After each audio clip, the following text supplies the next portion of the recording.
Friends, plant की growth के लिए और उसमें अच्छी मात्रा में फल और फूल लाने के लिए केले के छिलके के फर्टिलाइज़र के बारे में तो हम सभी जानते हैं। केले के छिलके में अच्छी मात्रा में पोटेशियम होता है, इसके साथ साथ और भी पोषक तत्व होते हैं।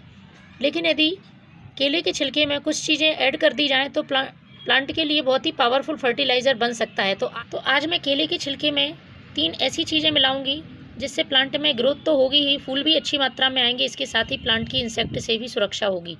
प्लांट को फंगस से और कीड़ों से बचाना बहुत ज़रूरी है।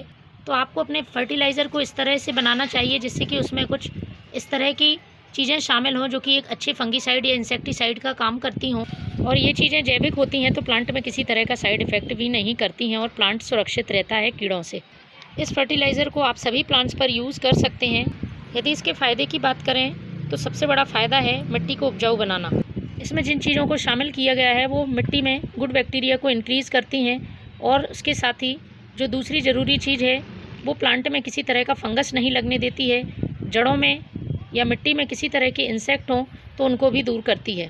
प्लांट में ग्रोथ नहीं हो रही हो, पत्तियों का रंग एकदम ख़राब हो या पीला हो रहा हो, प्लांट घना नहीं हो, तो उसके लिए भी ये बहुत फ़ायदा पहुंचाता है।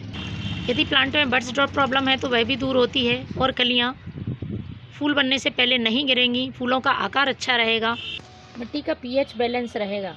सबसे पहला ध्यान हमारा प्लांट की सॉइल को उपजाऊ बनाने पर होना चाहिए, इसलिए इस तरह की चीज़ों का इस्तेमाल करना चाहिए जो प्लांट की मिट्टी को उपजाऊ बनाएं। क्योंकि क्या होता है, बार बार वाटरिंग करने से या छोटे गमलों में मिट्टी कम होने से, इसके साथ ही केमिकल इंसेक्टिसाइड, फंगीसाइड या केमिकल फर्टिलाइज़र का लगातार यूज़ करने से उसकी पोषण क्षमता कम हो जाती है और मिट्टी की जड़ों में इतनी ताकत नहीं होती है कि जड़ें न्यूट्रिशन को अवशोषित कर सकें और प्लांट को फ़ायदा पहुंचा सकें। तो समय समय पर हमें मिट्टी को उपजाऊ बनाने वाली चीज़ों का प्लांट में यूज़ करते रहना चाहिए। जड़ें यदि मजबूत रहती हैं तो प्लांट बहुत अच्छी ग्रोथ करता है और उसमें फिर इस तरह की समस्याएं नहीं होती हैं, कलियां ड्रॉप नहीं होती हैं और फूल भी अच्छी मात्रा में आते हैं। तो प्लांट के लिए महीने में एक बार इस फर्टिलाइज़र का आप ज़रूर यूज़ करें, सभी पोषक तत्वों से भरपूर है। शुरू करते हैं किस तरह से इस फर्टिलाइज़र को बनाना है। तो सबसे पहले मैंने लिए हैं ये 2 केले के छिलके हैं और इनको आपको छोटे छोटे टुकड़ों में काट लेना है। आपके पास सूखे केले के छिलके हों तो आप वो भी ले सकते हैं, फ्रेश हैं वो भी ले सकते हैं, और इनको आपको एक जार में इकट्ठा कर लेना है। इसके बाद हमें 1 चम्मच यूज़ की हुई चाय पत्ती को लेना है, क्योंकि चाय पत्ती में अच्छी मात्रा में नाइट्रोजन होता है, प्लांट की ग्रोथ के लिए ज़रूरी है। इसके साथ ही ये मिट्टी के पीएच को एसिडिक करने का काम करती है। यदि मिट्टी का पीएच गड़बड़ रहता है तो प्लांट हमारा ग्रोथ नहीं कर पाता है, इसलिए इसके पीएच को बैलेंस बनाने का इसका काम होता है। और जब हम चाय बनाने के बाद चाय पत्ती फेंक देते हैं तो आप उसको धोकर सुखा लें और फिर यूज़ करें, प्लांट के लिए बेहद यूज़फुल है। तो मैंने 1 चम्मच ये यूज़ की हुई चाय पत्ती ले ली है। इसके बाद जो ज़रूरी चीज़ है वो है ये गुड़।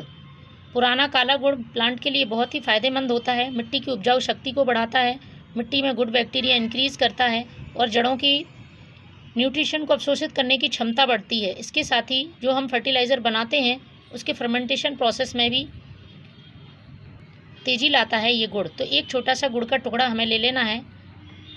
अब जो चौथी चीज़ यूज़ करनी है वो मैं फर्टिलाइज़र बनने के बाद यूज़ करूँगी, उसके बाद बताऊँगी। तो इसे सबसे पहले हमें पानी भर देना है।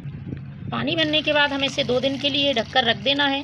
सर्दियों का मौसम है इसलिए इसे बनने में टाइम लग सकता है, तो 2 दिन पर्याप्त हैं। आप 2 दिन के लिए इसे ढककर रखें। उसके बाद जो चीज़ यूज़ करनी है वो मैं बताऊँगी। तो मैंने 2 दिन पहले इस फर्टिलाइज़र को बनाया है, तो देखिए कुछ इस तरह से ये फर्टिलाइज़र बना है। आप देख रहे होंगे अच्छी तरह से ये फर्मेंट हो चुका है। इसके बाद अब हम इसे छान लेते हैं। आपको इस फर्टिलाइज़र के ऊपर ये वाइट कलर की लेयर दिख रही होगी, इससे पता चलता है कि इस फर्टिलाइज़र का बहुत अच्छी तरह से फर्मेंटेशन हो चुका है और ये पूरी तरह से बनकर तैयार है। अब हमें इसको छानना है। छानने के बाद मैं इसमें चौथी चीज़ इस्तेमाल करूँगी। ये बहुत ही कंसनट्रेट फॉर्म में है, इसको हमें डाइल्यूट करना होगा। तो ये छानने के बाद जितना भाग आप फर्टिलाइज़र का ले रहे हैं उसका 2 भाग आपको सादा पानी मिलाना है। उसके बाद जो चौथी ज़रूरी चीज़ है वो है ये हल्दी पाउडर। हल्दी पाउडर में एंटीबैक्टीरियल, एंटी फंगल गुण होते हैं और प्लांट के लिए इंसेक्ट से ये बचाती है, जड़ों में किसी तरह का फंगस हो उसको दूर करती है। तो ये पूरा फर्टिलाइज़र हमारा प्लांट में डालने के लिए तैयार है। मैंने आधा चम्मच हल्दी पाउडर का इस्तेमाल किया है। आप इसे प्लांट की सॉइल में पॉट की साइज़ के हिसाब से डालें। तो फ्रेंड्स, मंथ में एक बार इस फर्टिलाइज़र का यूज़ ज़रूर करें। Thank you.